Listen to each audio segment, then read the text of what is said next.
હું ઓસમ park school તરફથી દસંતરના તમારી સમક્ષ ફરી હાજર થયો છું. હવે આજે આપણે ધોરણ 10 ના ચેપ્ટર નંબર 2 એસિડ બેઝ અને ક્ષાર આપણે શરૂ કરેલો હતો. તેનો લેક્ચર એક તમે જોયેલો હશે અને આશા રાખું છું મેં તમને જેટલી નોટ આપી તે પ્રમાણે FD માં લખેલી પણ હશે. ત્યારબાદ હવે આપણે લેક્ચર નંબર 2 તરફ આગળ વધવાનું છે. હવે તેમાં લેક્ચર નંબર 2 ની અંદર આપણે એસિડ બેઝની પરખ માટે બીજી એક કસોટી કરવાની છે જેને કહેવામાં આવે છે ઘાણેન્દ્રિય સૂચક વડે. પ્રશ્ન એવો થયો ઘાણેન્દ્રિય સૂચક એટલે શું? તો પહેલા તમને ખબર હોવી જોઈએ કે ઘાણેન્દ્રિય સૂચકમાં કેટલી વસ્તુ આવી શકે. તો આપણે બધાને ખબર છે આપણી બધી ઇન્દ્રિયોનું આપણે એમાં એક ઘાણેન્દ્રિય પણ ઇન્દ્રિય કહેવામાં આવે છે. સૂંઘવા માટેની આ એક પરખ છે. હવે કઈ રીતે કરવાની પહેલા તમને માહિતી આપી દઉં. ઘાણેન્દ્રિય સૂચક એટલે તે એસિડ અને બેઝ સાથે પ્રક્રિયા કરી તેની વાસના કે રંગમાં પરિવર્તન કરે છે. એટલે કેમ બાબત સૂચક એટલે કોઈ પણ પ્રકારનું લિક્વિડ હોય છે. એ લિક્વિડને એસિડ કે બેઝ સાથે પ્રક્રિયા આપે ત્યારે તે નાખેલો જે આપણે લિક્વિડ હોય તેની વાસમાં પરિવર્તન થાય છે. એટલે કે નાખેલો પદાર્થ એસિડ છે કે બેઝ એની પરખ તમે કરી શકો. એ કઈ રીતે થાય છે એ તમને સમજાવી દઉં. અહીં આપણે 3 ઘાણેન્દ્રિય સૂચકો લીધા છે. વેનિલા, લવિંગ. લવિંગમાં તેનું આપણે લિક્વિડ ફોર્મ લેવાનું છે. લવિંગનું તેલ હોય તો ચાલે. અને ડુંગળી. વેનિલા એક પ્રકારનું લિક્વિડનું એસન્સ છે જે તમને બધાને ખબર તો આપણે કેકમાં કે આઈસ્ક્રીમમાં કે બધામાં આપણે ઉપયોગ કરતા હોઈએ છીએ. આ વેનિલા છે. હવે ઘાણેન્દ્રિય સૂચકમાં તે એસિડ સાથે પ્રક્રિયા કરે તો વેનિલા અર્કની જે વેનિલા સુગંધ સ્મેલ જે આવતી હોય એમાં વધારો થાય છે. તો શું સાબિત થયું કે જો એસિડના ટીપા વેનિલા અર્કની ટેસ્ટમાં તમે પ્રેક્ટિકલ કરી શકો અને સુગંધ લઈ શકો. વેનિલા અર્કની તમને સુગંધ આવતી તમે સૂંઘી શકો છો. જ્યારે એસિડના 1 કે 2 ટીપા નાખવામાં આવે તો તેની વાસ તીવ્ર થાય છે. કેવી થાય છે? તીવ્ર થાય છે. જ્યારે બેઝ સાથે પ્રક્રિયામાં વાસ આવતી નથી. અને જે વાસ પણ આવતી તે બંધ થઈ જાય છે. તો તમારી પાસે બે ટેસ્ટ ટ્યુબ આપેલી હોય તમે શું ચેક કરી શકો? ટેસ્ટ ટ્યુબમાં તમે વેનિલા અર્ક લેવાનું, એસિડના ટીપા નાખવાના. એસિડ તમને ખબર નથી કે રીતના હોવું જોઈએ. ટીપા નાખો જો વાસમાં વધારો થાય તો એસિડ વાસ આવતી બંધ થઈ જાય તો તે શું હશે? બેઝ. જ્યારે એસિડ અને બેઝમાં બીજા પ્રેક્ટિકલ માટે લવિંગમાં જ્યારે એસિડના ટીપા નાખવામાં આવે છે ત્યારે તેની વાસમાં પણ શું થાય છે? વધારો થાય, તીવ્ર બને છે. જે બેઝમાં વાસ બદલાતી નથી. તે રીતના ડુંગળીનું તમને ખબર ડુંગળી તેલ આપણે ઉપયોગ કરતા હોઈએ છીએ. ડુંગળીમાં પણ એસિડ સાથે પ્રક્રિયામાં વાસમાં વધારો થાય છે. જે બેઝ સાથે પ્રક્રિયા આપતું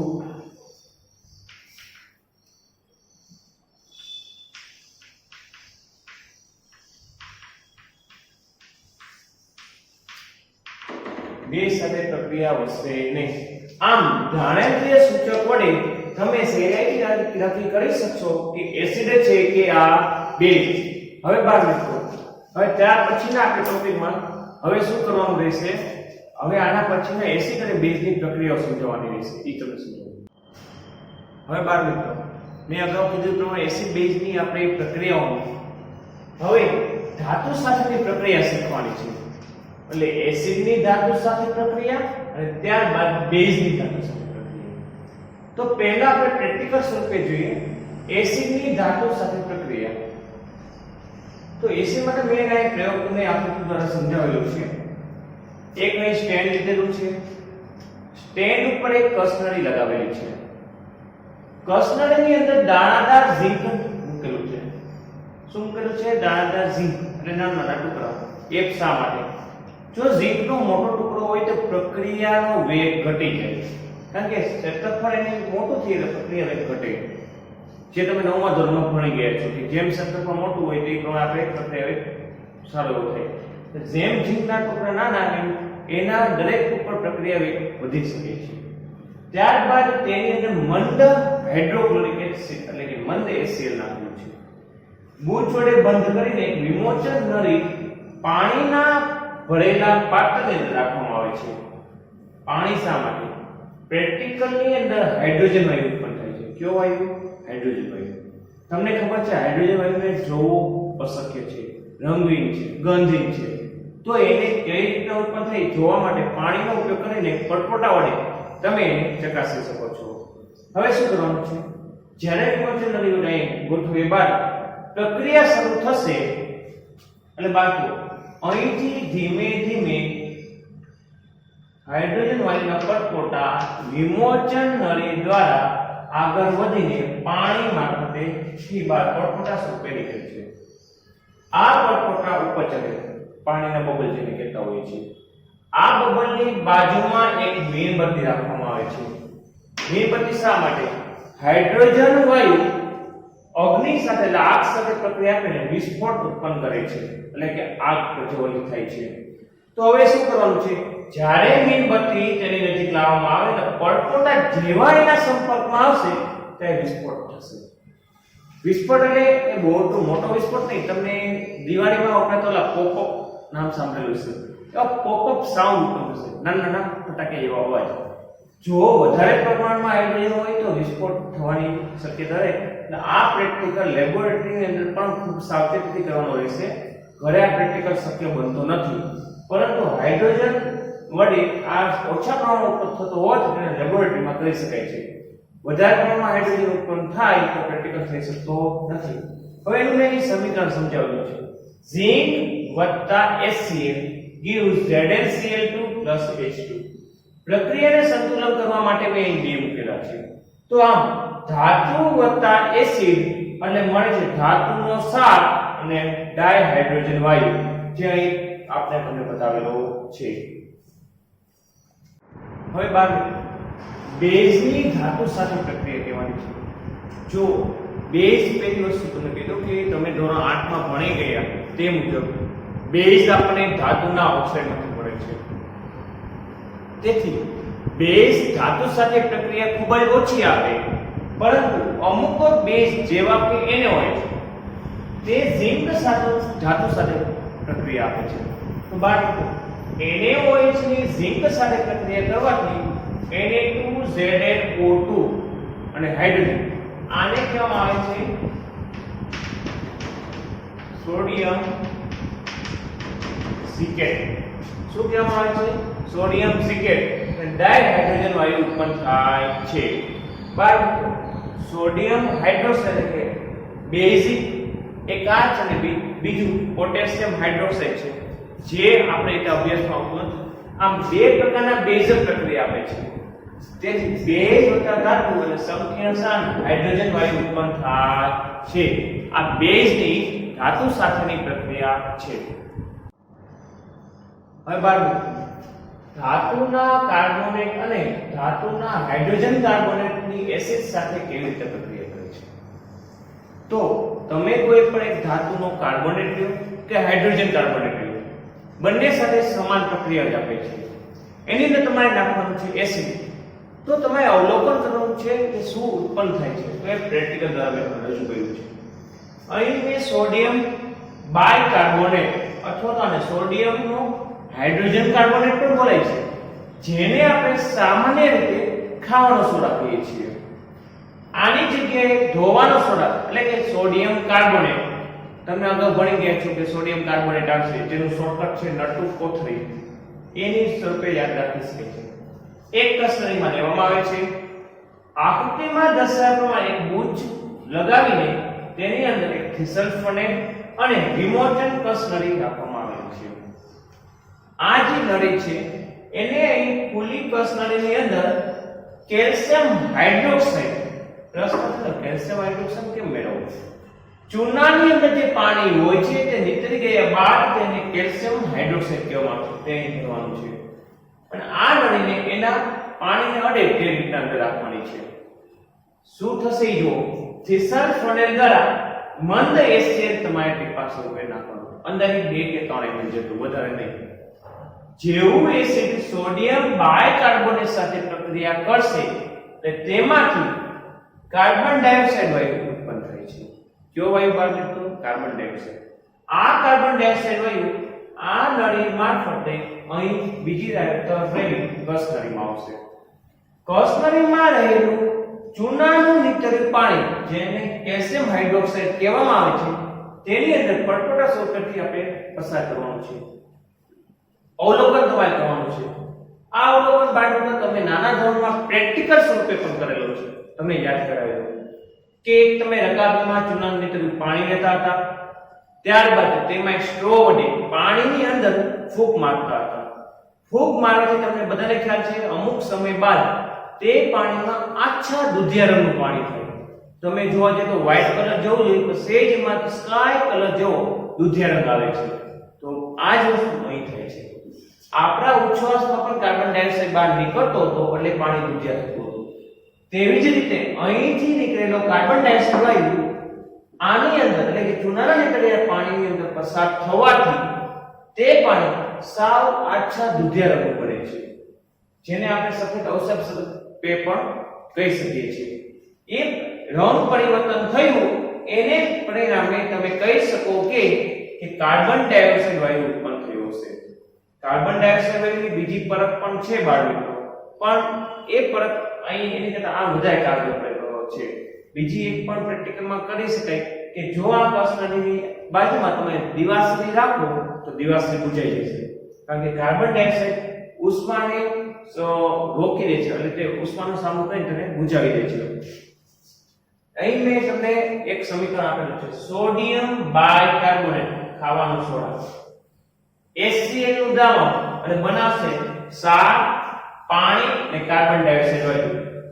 NaCl ક્ષાર જે તમે રેગ્યુલર લાઈફમાં મીઠા તરીકે ઉપયોગ કરો છો, પાણી અને કાર્બન ડાયોક્સાઇડ વાયુ. હવે જુઓ આ કાર્બન ડાયોક્સાઇડની પરત માટે આપણે કોનો ઉપયોગ કર્યો તો કેલ્શિયમ હાઇડ્રોક્સાઇડ. તેમાં કાર્બન ડાયોક્સાઇડ વાયુ પસાર થવાથી કેલ્શિયમ કાર્બોનેટ એટલે દૂધિયા રંગ આપે છે તે આપે આને લીધે આપે છે પાણી ઉત્પન્ન થાય છે. આ પ્રેક્ટિકલ આપણે ઘરમાં પણ રેગ્યુલર લાઈફમાં તમે કરતા હોવ છો પણ ખબર નથી હોતી કઈ રીતે. તમને નાનું ઉદાહરણ દ્વારા સમજાવી દઉં કે આપણે ઘણી વખતે ઈડલી, ઢોકળા કે હાંડવાનું ખીરું આપણા મમ્મી પલાળતા જોઈએ છે. એ પલાળ્યા બાદ આપણે તેને ઢોકળિયામાં કે કુકરમાં જે આપણે સ્ટીમ હોય છે તેની અંદર મૂકવાથી તે ઢોકળા પોચા અને ફૂલાય છે. એનું કારણ શું છે? આની સામે તમે બ્રેડ અને પાઉંનું પણ આ જ ઉદાહરણ છે. પહેલા તમે કીધું જ્યારે આપણે ઢોકળાનું ખીરું ને આથો લાવવા માટે મૂકીએ છીએ ત્યારે તેમાં આપણે છાશ નાખીએ છીએ. છાશ શા માટે? છાશ એ અહીં HCl નું માધ્યમ એટલે કે એસિડ નું માધ્યમ પૂરું કરે છે. તેની અંદર ખાવાનો સોડા આપણે નાખીએ છીએ જેને આપણે બેકિંગ પાવડર પણ કહેતા હોય છે. બેકિંગ પાવડર નાખવાને પરિણામે તેની સાથે પ્રક્રિયા થાય છે. તમને ખબર હોય તો જ્યારે આથો આવી ગયામાં ખાવાનો સોડા નાખવાનો એટલે પરપોટા સ્વરૂપે ઉત્પન્ન થતું જે પરપોટા બને છે એ છે કાર્બન ડાયોક્સાઇડ. હવે ત્યારબાદ તેને ઢોકળીની અંદર સ્ટીમની અંદર બાફવા માટે મૂકીએ છીએ ત્યારે તેની અંદરનો રહેલો વધારાનો કાર્બન ડાયોક્સાઇડ બહાર રિલીવ થાય છે. તો પરિણામે શું થશે? ઢોકળાની અંદરથી કાર્બન ડાયોક્સાઇડના મોલેક્યુલ્સ એટલે કે વાયુના કણો બહાર નીકળે છે ત્યારે તે ઢોકળામાં રહેલી જાળીદાર રચના બનાવે છે વાયુ બહાર નીકળવાને લીધે, એટલે ઢોકળું ફૂલાય છે અને પોચું પણ બને છે. આ જ વસ્તુ પાઉં બનાવવા માટેનો પણ પ્રેક્ટિકલ છે. પાઉંમાં એ લોકો પણ ખાવાનો સોડા ઉપયોગ કરતા હોય છે એટલે પાઉં ફૂલાય છે અને પોચું બને છે. કોઈ તમે કેક લ્યો તો પણ ચાલે અને બ્રેડ લ્યો તો પણ ચાલે. આમ આ રેગ્યુલર લાઈફમાં આપણે ઉપયોગ કરીએ છીએ પણ આ પ્રેક્ટિકલનો તમને ખ્યાલ ન હોય તે શું હતું કે ધાતુના કાર્બોનેટની એસિડ સાથે પ્રક્રિયા થાય છે. આ યાદ રાખવાની છે. હવે બાળકો આપણે એસિડ અને બેઝની પ્રક્રિયા સમજવાની છે. ખૂબ જ અગત્યની છે. રેગ્યુલર લાઈફમાં પણ તમે કરતા હોય પણ આપણને ખબર નથી કે એસિડ બેઝની પ્રક્રિયા કેમ થઈ. તો એ તમને સમજાવી દઉં. એક કસનળી મેં લીધેલી છે. કસનળીની અંદર એસિડ સાથે ફિનોલ્ફથેલિન નામનું સૂચક ઉમેરેલું છે. અગાઉ મેં તમને ટેબલમાં બતાવેલું હતું કે એસિડ અને ફિનોલ્ફથેલિનમાં પ્રક્રિયા પૂર્ણ થઈ દ્રાવણ રંગહીન રહે છે. ત્યારબાદ મેં ડ્રોપર વડે એટલે જે આપણે ડ્રોપર આવતા હોય તેની વડે ધીમે ધીમે બેઝના ટીપા અહીં લખેલું છે બેઝના ટીપા ઉમેરેલા છે. તમે યાદ કરો ટેબલમાં મેં શું મેં કીધેલું હતું? બેઝ અને ફિનોલ્ફથેલિનની પ્રક્રિયા થવાથી આછા ગુલાબી રંગ એટલે કે પિંક રંગ આપે છે. તો અહીં શું થશે સમજો. કસનળીમાં રહેલા એસિડ અને ફિનોલ્ફથેલિનની અંદર જે બેઝ ઉમેરવામાં આવે છે ત્યારે અમુક સમય સુધી દ્રાવણ રંગહીન રહે છે. જ્યારે બેઝનું પ્રમાણ થોડુંક પણ વધારો થશે એટલે સંપૂર્ણ દ્રાવણ પિંક કલરનું થઈ જશે.